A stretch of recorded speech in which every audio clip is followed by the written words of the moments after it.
Suetonius. Minerva, in the accusative, whom he would praise or worship superstitiously, he dreamed. So he dreamed Minerva, it looks like it's a head verb here, she exceeded her age, she came out from her sacrario, from her shrine or whatever, and she was present participating in the accusative, and denying that any more beyond this, ultra, she'll be able to safeguard him or look after him. Quad, because she had been ex-armed, she had been disarmed by Jove, who is Jupiter. Nulla tamen re.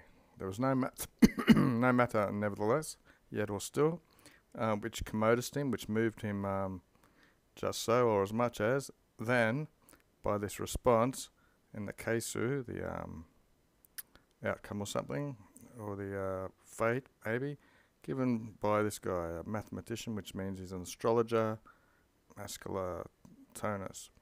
This guy, having been dilatum or ferried or brought before Domitian, and neither was he infitiating, neither was he denying that he had been tossing about or boasting the things which he had foreseen, pro videsced, using his art, from his art, and he siscatados est, and he asked what would be the exitus remaining for him, what destruction, I guess, what end he would have.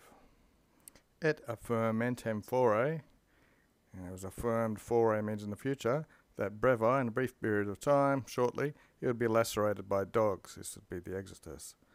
And indeed, without delay, sine mora, he was to be killed, interficied.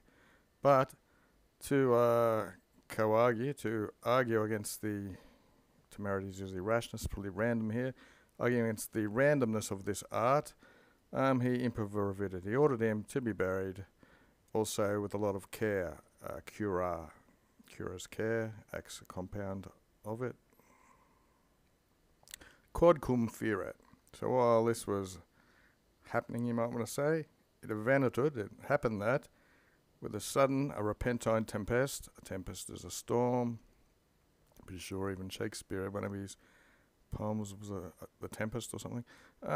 The funeral pyre was dejected, it was cast down, and the semi-ustum cadaver, the semi-burnt, half-burnt cadaver, the canes, the dogs discorporated it, ripped it apart. And this, to him when he was dining, by a mime Latino, is Latin his name, or is he a Latin mime, who forte, by chance, had been praeteriting, present participle, had been passing by, he had noticed this, he had animadverted it. And he referred this, fabulous, these stories, to the emperor when he was dining amongst Ceteris, amongst other people at that day. Domitian XVI. Pride, the day before on which he perished, when tubos were oblatus, tuli ferilatus, remember that's the irregular. Tubers are apples, they're an exotic fruit. He ordered to be preserved, crusted them for the next day. But he adjected, he added, if only liqueret utai. This means may it happen or something, it's an impersonal. So if only this should happen. And he conversed to his proximus, and he turned to those sitting proximate to him, and he affirmated, and he affirmed, fore, that should be on the sequenting day, on the next day, following day, the lunar would be in Aquarius. As the moon would be in Aquarius, some horoscoping thing, which we saw these mathematicians, they're really astrologers or whatever. So we turned to them saying this, and it would be bloodstained, cruente. It's got gore in it, literally sanguine as blood. Cruent is a bit more gory. And something factum exists, and some fact or some deed would happen when the bloodstained moons in Aquarius, concerning which men loquerentur about it, or they would in the future. They would loquerentur about this through the orbum terrarum, the orb of the world, or the world in general, at Kirka. But around media nocte, middle of the night, thus it was that exteritus, terrified, that he prociliated from his strato. Strato is a made bed. It's like also used for when you put a saddle on a horse, etc. Stratus. De hinc, adverb. Mane, adverb. So then, next thing that happens, early in the morning, Mane, a horospice who had been sent from Germany, soothsayer from Germany, who he was consulted concerning fulgor, that's lightning. He, in his consultation, he predicted that this was a mutation of things, a changing of things, maybe a changing of the guard, changing of the emperor. So Domitian ordered it, he heard it, and he condemned this guy to death.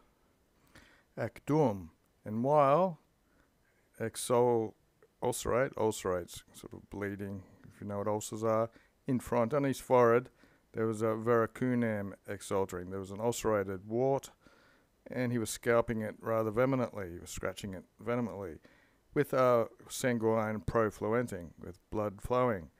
And he inquired, he said, utinam, takes the subjunctive, would that it only be hac tennis, that it should only go this far, meaning I guess he's not going to die.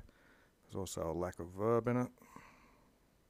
Tunc ores, then the hour, then requiring the hour, so another present participle in the dative. So he asked for the hour, and instead of the fifth, pro quinta, which he was metrobating, which he was fearing, the sixth hour, ex industria, or de industria, means purposely, was nuntiata est. So he asked what hour it was, so it's to him, it is announced that it was the sixth hour on purpose, instead of saying the fifth, which he feared. This was as if velut, now or already the periculo had transacted, the danger had passed. And latum, so happy, and festinatum, and hurrying to the care of his body, so like a bath or something. What have we got? Parthenius is the nominative. His prepositus, his purpose had changed, or something had come up. Cubiculo is a room. And this guy is announced that to be nescio quid, which means I don't know what, or something, we'd call in English.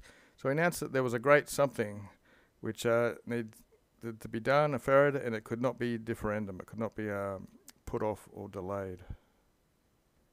Itaque, and so motus omnibus, ablative absolute, with everyone removed, he recapited himself, he took himself into his cubicle, into his bedroom, and ibi there, occisus est, he was killed. Ex VII, chapter 17. Concerning the genere, the type of this insidious plot and the slaughter, the cadus, ferre, or firme, almost this much had been divulged or made public, divulgated.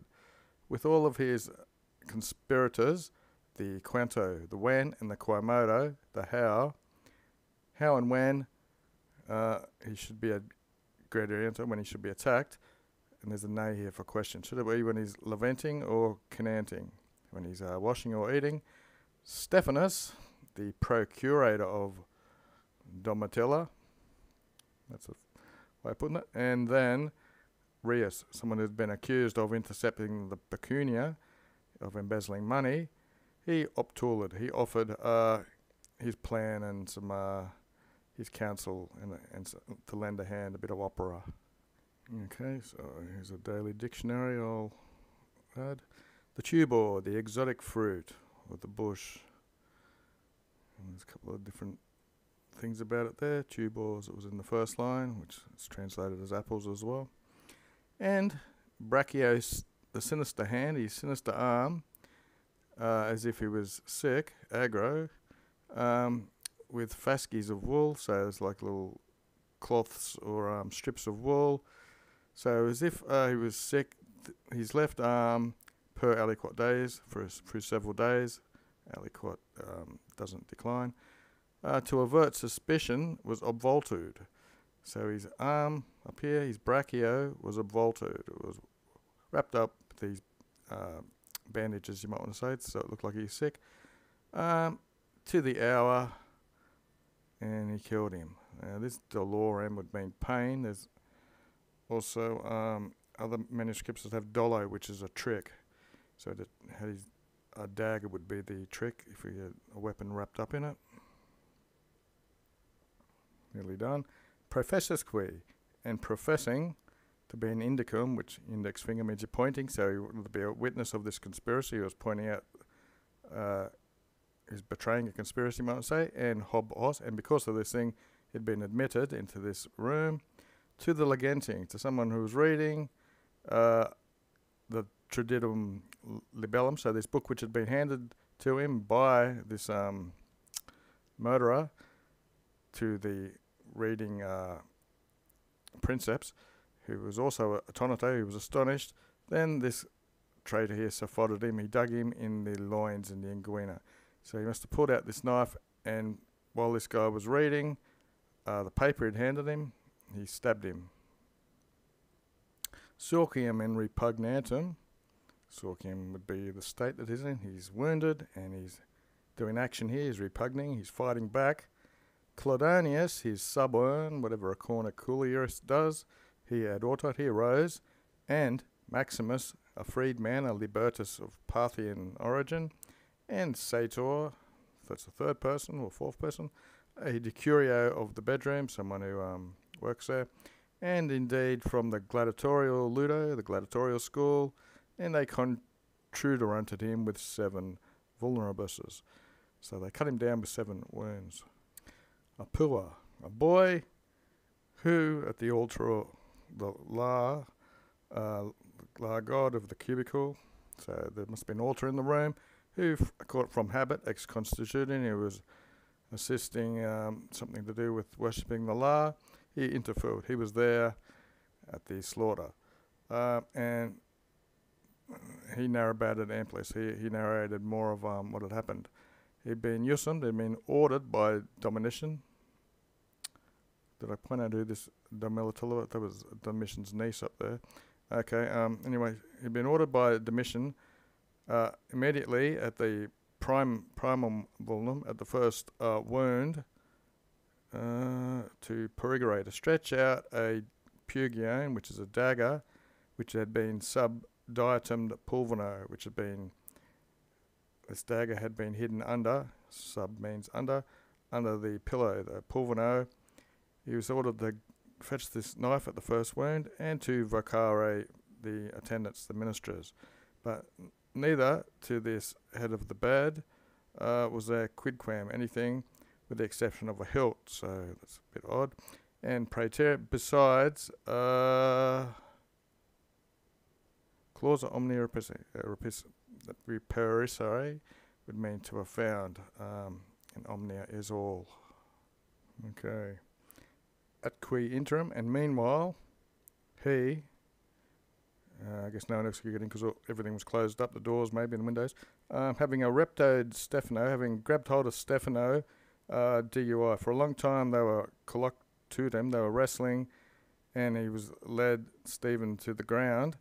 Dorm, while something's going on, we've got modo, 2 correlatives. So now he was extorquerating the Pharaoh. Now he was trying to twist the sword, or what is it, a dagger or whatever it was, hidden inside the bandages.